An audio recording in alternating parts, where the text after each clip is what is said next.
Night ক্লাবের ছাদ ধসে প্রাদেশিক গভর্নর সহ নিহত ৭৯।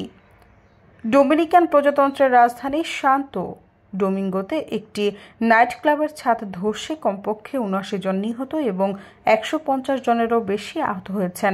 দেশটির কর্মকর্তাদের বরাত দিয়ে বিবিসি বুধবার এ তথ্য জানিয়েছে। দুর্ঘটনায় প্রাদেশিক গভর্নর এবং মেজর লিগ বেসবলের সাবেক খেলোয়াড় অক্টাভিও ডোটেলো নিহত হয়েছেন। ধ্বংসস্তূপ থেকে উদ্ধারের পর হাসপাতালে নেওয়ার পথে ৫১ বছর বয়সী ডোটেল মারা যান।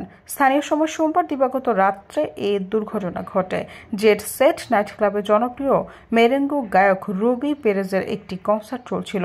অনুষ্ঠান স্থলের ভেতরে শত শত মানুষ ছিলেন। সবাই আনন্দ উদযাপনে ছিলেন মাতোয়ারা। বর্তমানে প্রায় ৪০০ উদ্ধারকারী ধ্বংসস্তূপ সরিয়ে জীবিতদের সন্ধান করছেন। মৃতের সংখ্যা আরও বাড়ার আশঙ্কা রয়েছে।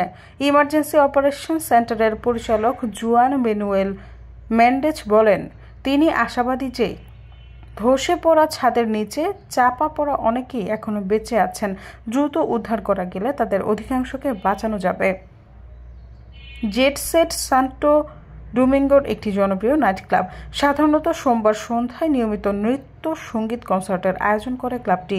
সেসব অনুষ্ঠানে রাজনীতিবিদ, ক্রীড়াবিদ এবং অন্যান্য বিশিষ্ট ব্যক্তিরা উপস্থিত থাকেন। সৈয়দা ফারিয়া, সমযোগ।